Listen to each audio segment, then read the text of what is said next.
예, 이런 가운데 VIP 경로서를 수사하는 최상병 특검도 수사에 속도를 내고 있습니다. 어제 윤석열 전 대통령 집을 처음으로 압수수색했는데요.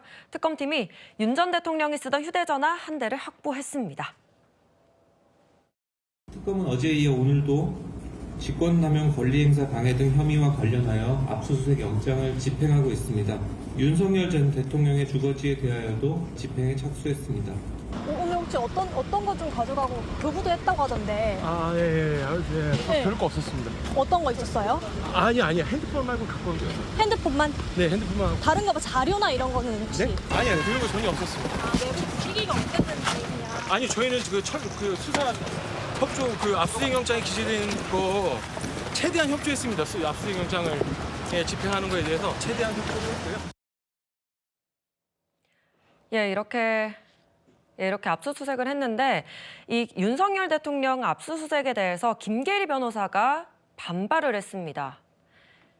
윤 전 대통령 압수수색에 대해서 김계리 변호사가 대통령이 경로했다고 해서 죄가 된다 치면 경로는 당시 상식적으로 대통령 현직이셨으니 한남동 관저나 용산 사무실에서 했을 거다. 그런데 사저에서 경로를 했겠냐 이렇게 비판한 거거든요. 송치훈 부의장. 예. 이 반응은 어떻게 보십니까? 전혀 설득력이 없는 얘기고요. 이제 다음 주 토요일이면 최상병이 안타까운 일을 당한 지 벌써 2년이 됩니다. 그러니까 최상병 관련 사건 수사나 조사들은 너무 지체됐어요. 윤석열 전 대통령이 지금 김계리 변호사가 말한 대로 현직일 때 이 모든 수사를 사실상 다 막았다고 저희는 보고 있기 때문에 그런 과정 속에서 지금 2년의 기간 동안 증거인멸하고도 남았겠죠. 하지만 그럼에도 불구하고 자택으로 뭔가 자료를 옮겨놨다든가 결국 지금 휴대전화 하나를 압수수색했다고 증거를 확보했다고 하지 않습니까? 예. 저는 그런 휴대전화 물론 지금 최상병과 관련된 외압 의혹에서 윤석열 전 대통령이 대부분 비화폰으로 통화했다고 지금 알려지고는 있으나 네. 혹시나 이런 안보 개념이 그렇게 뚜렷하신 분이 아니었기 때문에 개인 핸드폰도 상당히 많이 사용하신 걸로 알려져 있잖아요. 그렇기 때문에 그 전후 과정에서 이런 관계자들과 혹시나 휴대폰으로 연락을 주고받았을지 않았을까. 그렇기 예. 때문에 저는 휴대전화 확보한 것도 충분한 그 증거 확보에 아주 유의미한 확보라고 보기 때문에 김계리 변호사가 주장하는 것은 2년 동안 증거인멸이나 아니면 증거 확보를 위한 수단들을 다 막았기 때문에 불가피한 조치였다라는 말씀을 드리고 싶습니다. 예, 필요한 조치였다라는 반발입니다. 이 김태효 전 국가안보실 1차장이 VIP 경로서를 처음으로 인정하는 진술을 하기도 했습니다.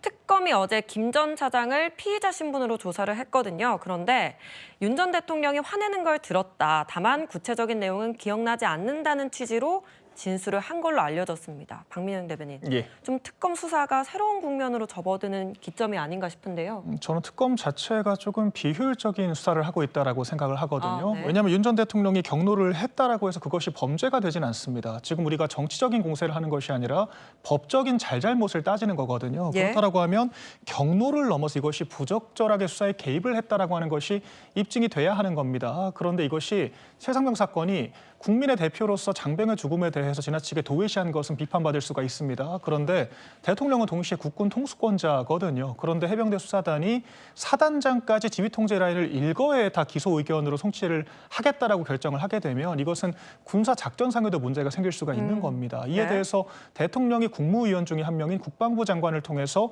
재조사를 지시했다라는 게 사실이라고 하더라도 이것을 수사 개입 내지 불법이라고 할 수 있을까 저는 의구심이 들거든요. 그렇기 때문에 공수처가 2년 넘게 그 한 사람조차 제대로 기소를 못했다라고 저는 생각을 하는 것이고요. 특검 역시 그런 내용들을 잘 알고 있기 때문에 구체적인 혐의를 지금 입증하는 것이 아니라 경로라고 하는 자극적인 슬로건만 프레임만 강조하고 있는 것이 아닌가라는 생각이 들고 김태효 안보차장의 이런 진술 자체가 수사에 뭐 어떤 새로운 국면으로 갈지 저는 잘 모르겠다라고 하는 것이 좀 제 솔직한 평가입니다. 네. 지금 최상병 특검은 또 다른 회의 참석자인 조태용 전 국가안보실장과 당시 안보실 2차장이었던 임종득 국민의힘 의원 자택과 사무실도 압수수색했습니다.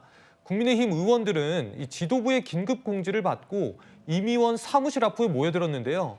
왜 대통령실을 압수수색하지 않고 의원실을 압수수색하느냐, 야당 탄압 아니냐 이렇게 강하게 반발했습니다. 순직 해병 특검 정민영 특검보입니다. 임종득 의원 사건 당시에는 국가안보실 제2차장이었습니다. 주거지 등 10여 곳에 대하여 압수수색을 진행하고 있습니다.